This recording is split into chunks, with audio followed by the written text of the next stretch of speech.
It's growing in the DFS community, and it's definitely blowing up in the betting world. So definitely want to talk about MMA. It's part one of this 3-part series, and we're starting right now. What's up, guys? Joe Holka here. Welcome to another daily fantasy sports and betting video. If this is your first time here and you want to become a profitable DraftKings player and get better at betting, start now by subscribing to the channel. Make sure you click that notification bell so you don't miss anything along the way. If you're already a Holkamaniac, you know exactly what time it is. Smash that like button and we'll get rolling. So the UFC season, a little bit different, obviously, than some of the other sports out there on DraftKings. So I want to talk a little bit about that and dive into the scoring. UFC is pretty much all year round. There'll be a certain amount of time where you see little bits of breaks. Like, for instance, the beginning of the year here, we had like a 2-week break, especially because it just went over to ESPN. I think it's going to be more mainstream, which is huge. Fox Sports 1 was the one that used to be having a lot of the cards. It'd have cards on Fox, but ratings weren't fantastic on Fox. And then obviously the pay-per-view model is for those huge fights that you get to see, like the McGregors, the Rouseys, etc. So there's really not a lot of downtime when it comes to MMA. And you kind of have to, at least from my approach, attack it kind of like a football, right? Football's each week, and it's not like something you can grind out like baseball, basketball. So you kind of have to take stances and run with it pretty, aggressively if you want. Scoring wise, it really emphasizes finishes. You want people to get a finish in the first round. That's really a big thing. Or you see a lot of people grappling. Grappling is a big edge, but let's just go over the scoring criteria first, and then I'll get into some strategies. We have significant strikes being half points each. That's pretty simple. Punch the guy in the face, kick the guy, girl. You're going to get half a point. So volume will add up if you get there.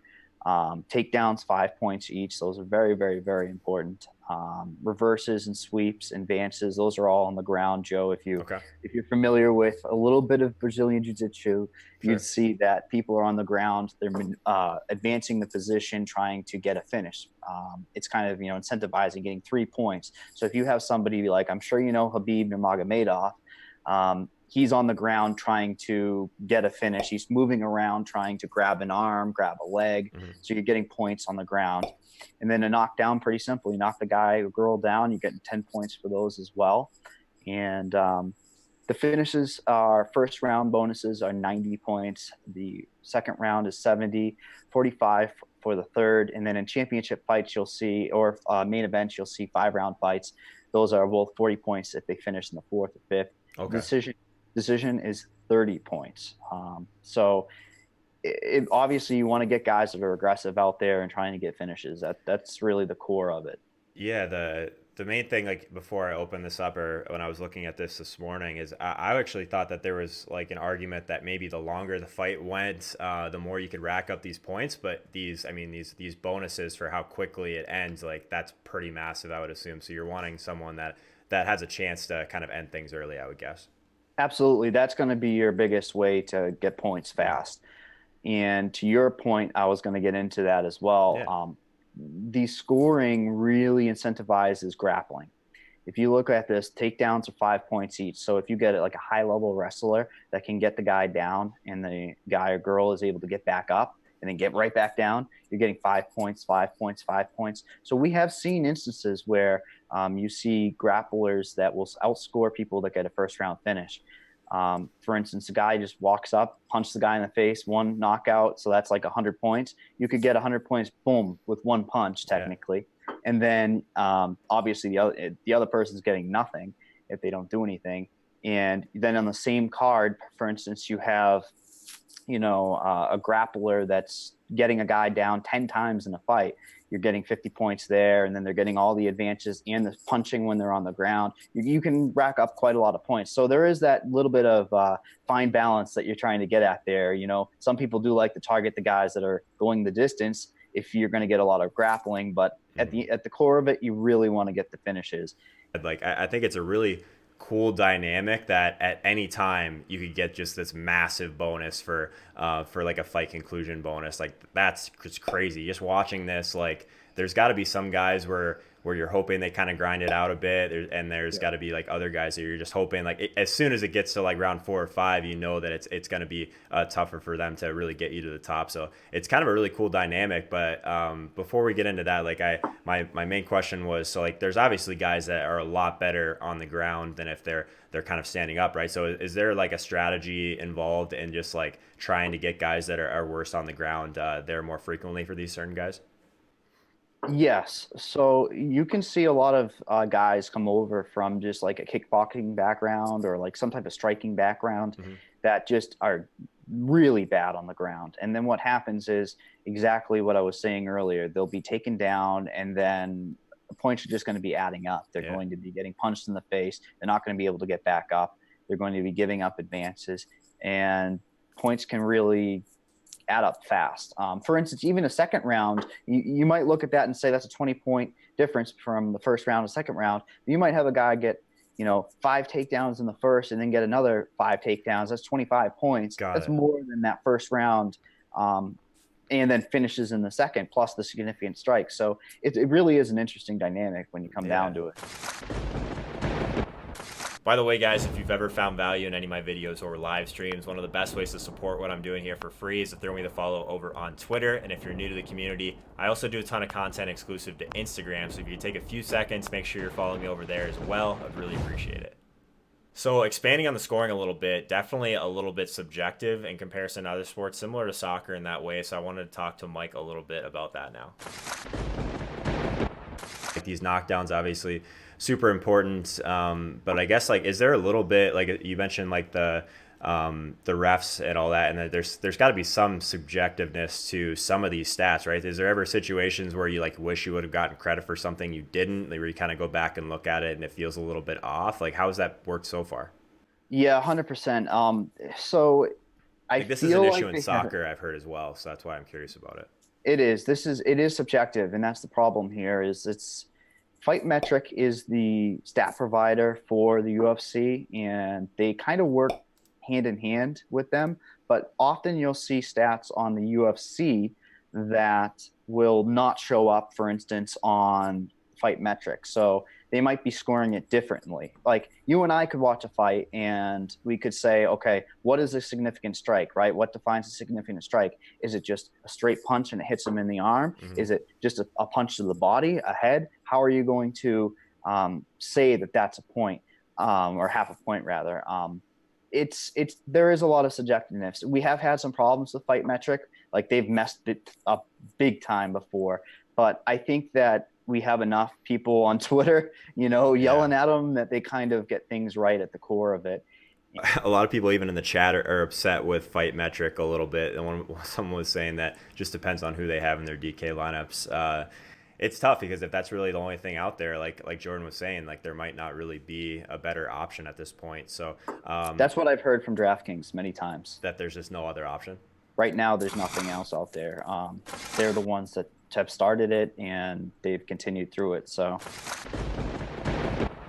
if you like my work and you want to support my work, the number one way you can do so for free is by bookmarking one of the Amazon links in the description below, because if you use that link to get to Amazon, even if you don't buy that product, it doesn't matter. As long as you're using that for your day-to-day shopping, you're doing your part to support the channel. So definitely appreciate everyone so far that's decided to help me out in this way. If you're new to the Amazon crew, definitely let me know in the comments and I will throw you a shout out on the next video.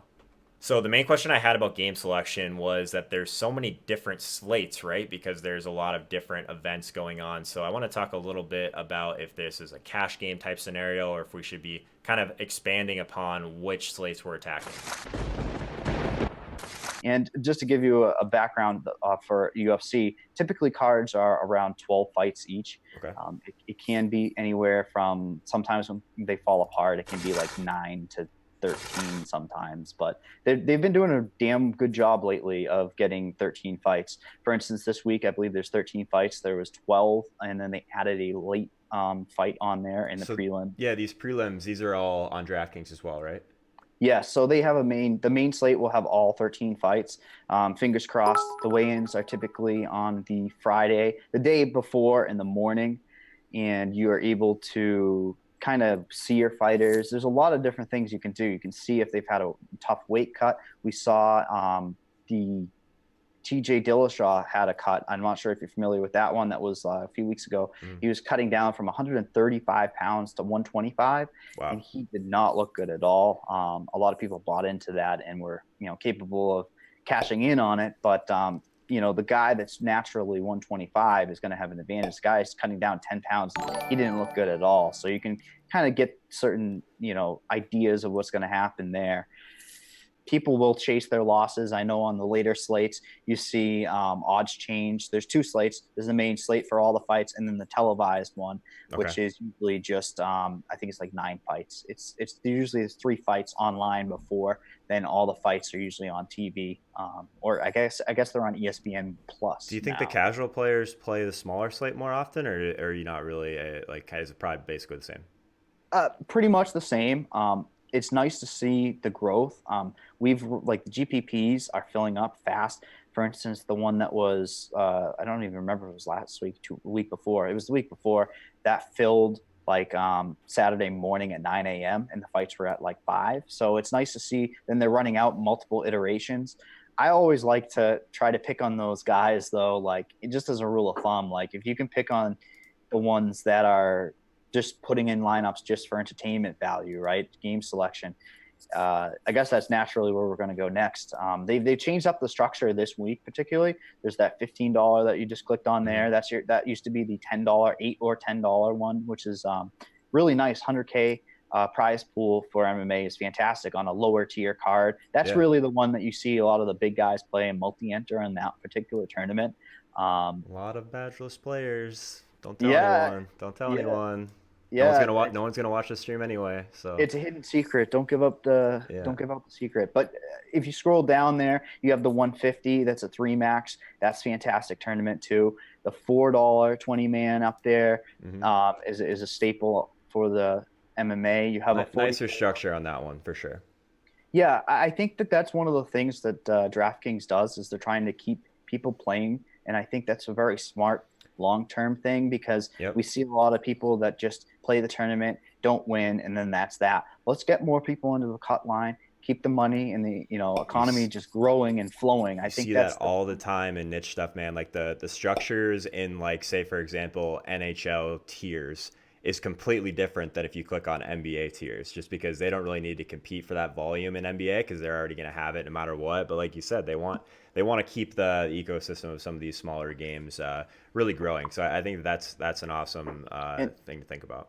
Yeah, and here's the thing too. I do MME from time to time in these big GPPs. Here's the thing: it comes down to ownerships. If you want to be targeting these fights that are going to have a lot of action, that are going to end fast, and it's a coin flip, like that Tamor fight. You should see, you might want to go 50-50 on that fight, from your lineups. You might want to, take a stance and say, oh, I don't think it's going to, score high. So you might want to fade something like that. Mm-hmm. It's very, very interesting where you can go when you MME because you can take both sides of a fight, right? It's literally if you had the perfect lineup all the way till the last fight, you could take both sides if you had the salary and you'd be all right. But it's really fun. Like I say, I love MMA. So I always want to try and bring parallels back to some of the major sports. So MMA in particular, not really a point per dollar sport like something like NBA. So I wanted to talk to Mike about that, but also altitude is a big factor. We talked about weather a bunch in the MLB course, but yeah, it's a really big thing, and definitely where the location is as well, as far as where the judges are going to be kind of playing a big part in all of this is something we got to consider. I just love the sport because it provides so many different puzzles each week. Each week is a different puzzle. It's not like NBA, right? I'm going to go in there and say, I need 5X on the salary. Kind of a rule of thumb in MMA is 10X on salary. That will be a good thing. We've seen certain fighters in a loss get 10 takedowns. So they got 50 points in a loss, which is rather good. I mean, it's a good thing to get, but going into the fight, they might be a super, super heavy underdog, but, just take some judge to just screw them over, or, maybe they did decisively lose. So there are tons of factors. Yep. So Jordan's got a pretty good question in the chat too. He's asking if the card location ever plays a role in your process. So like places like Mexico versus Brazil, like weather, like all these kind of terrible arenas and such. Does that even go into your decision making process at all? So there's two things. One, I hate Brazil. Brazil is really biased as a whole. Yeah. They have pretty poor judging bias in their own guys, but you really can't let that get into your process, because at the end of the day, we're trying to put ourselves in a spot where uh, this guy is better than that guy at the end of the day. That's out of our control, correct? Right. Weather wise, that can be an issue. Altitude is a thing. We see fights in Denver often. For instance, Cowboy Cerrone is a huge name. He has a camp out there in Colorado. He's very used to the high altitude. Guys will gas out very fast there. So you kind of want to see if people are traveling to this and they're not getting there early. That's actually something you want to look into, because you can actually get an edge, because that guy might gas out fast. They might not be prepared as well as the person that lives there is. And Brazil, we've seen some arenas where it's like super hot. Like they just, in the summertime, they just don't have air conditioning. Yeah. And the guys are just going to be wet the whole time. Yeah. So the grappling exchanges can be pretty messy and sloppy, I guess, is the thing. Yeah, I mean, what you said about the altitude makes sense for sure. Like in college, if we ever had a game in Denver, we would always fly there a day or two early just to try and get acclimated. And it actually made a huge difference, because there'd be teams that wouldn't do that, and you wonder why their home record was so strong. It was just some teams weren't willing to go in early. So that matters. So definitely keep an eye on that type of thing. Yeah, just it being hot and the grappling is not something that I would have thought mattered, but that makes a ton of sense. Just a reminder, if you're looking to take your game to that next level, invest in yourself, I do offer one-on-one coaching. So check out joeholka.com/coaching for a little bit more information on that. Actually going to have some group coaching for NFL this year that I'm super excited about. So if you want to hear more about that in particular, definitely let me know in the comments below. I'll answer any questions you may have. If you want to just continue to learn this group setting, definitely appreciate you guys as well. I always forget to tell people that if you have an Amazon Prime account, because so many people do these days, make sure you're taking advantage of your Twitch Prime subscription as well, because you'll get access to our premium Discord chat, as well as a bunch of other subscriber-only perks for Twitch subscribers. So definitely head over to Twitch, throw me the follow, twitch.tv/joeholka, so you don't miss anything over there as well. I feel like I've said it on every course so far for each sport, but I'm a data guy. I really want to find out where I can find some of the stats to try and leverage some of these decisions that have a little bit something behind them outside of just my gut instincts. Let's talk a little bit about the fight metric stats, and this is probably where you're doing most of your research, right? Like, how do I go about navigating this site then? I did see someone in chat asking about process and whatnot. Yeah, Fight Metric is unfortunately the only place that we really have hard figures to kind of look at. And here's the problem, though, Joe, is that you have guys that come in on a UFC debut that haven't fought for the UFC and don't have any stats. Got it. So it's it comes down to a lot of videotape watching. It's hard to find tape on some people, a lot of their amateur stuff, and then coming up through the ranks, it's difficult to get video. A lot of Twitter, different pages you can find that have a lot of different, looking at what they can do. Definitely have to kind of put in a little bit more effort if you're going to take MMA seriously. It's not just, click buttons, make money. I wish it were that easy. It used to be to a certain extent, but Fight Metric will give you, for instance, if you go to the page for this week, you can select a fight and then look at, head to head, how they defend strikes. But yeah, if you go to that one, for instance, it'll show you their head to head stats, and you'll get a good idea of like where their floors, ceilings are, I guess, if you could really say it. But there's so many different factors that come into it. Is a person healthy coming into the matchup? What type of narrative street? I know we were talking about narrative street with esports. Trust me, there are plenty of narrative streets. If you click the view matchup on the top one there, the Marias, the Sensao. Oh, here we go. It'll break it down. So you can see, scroll down a little bit, you can see that, for instance, significant strikes, you get 338 there for Sensao, and then you can compare it, kind of look at that and say, okay, well, his defense is 64 on the other side. It gives you an idea. That's a 5-round fight, for instance. It's the main event. And, you can look at that. But like I say, grappling is really where you can find your edge in this. You said he's really strong at grappling and takedowns, and that makes him kind of a safer play on Yeah. DraftKings. So, like, how would you be going about using this fightmetric.com to kind of get that information, I guess? So here's one of the problems with Fight Metric though is that, like I say, if you got a debut on the right there, like Got his it. opponent is just debuting, and those stats are from one fight that he was on, the Tuesday Night Contender series that Dana White has. So Okay. they could feud a little bit, and it's hard. Even we've seen women fights where one girl has never been finished, and a girl just goes out there and starches her. Like, things are going to happen like that, but you're gonna long term want to put yourself in a situation where if the fight's going to play out for 3 rounds, you're going to at least get points on an underdog. That's going to be the way to go. Mhm. So tying it into the stats, it's very, very difficult. Yeah. I'll tell you, there are a lot of biases when you look at looking at game logs or player logs. You're going to see guys that are just getting knockouts in the first round, getting a lot of different finishes. And what happens if it goes 3 rounds? They're going to score pretty low. So you kind of have to predict that as well. If you want to learn more about how to become a profitable daily fantasy sports player and get better at betting, start now by hitting that subscribe icon in the bottom right-hand corner so you don't miss anything. Have a ton of DFS courses, not just MMA, of course, for other sports. So definitely check those out here on YouTube. Thank you so much for watching. I'll see you guys next time.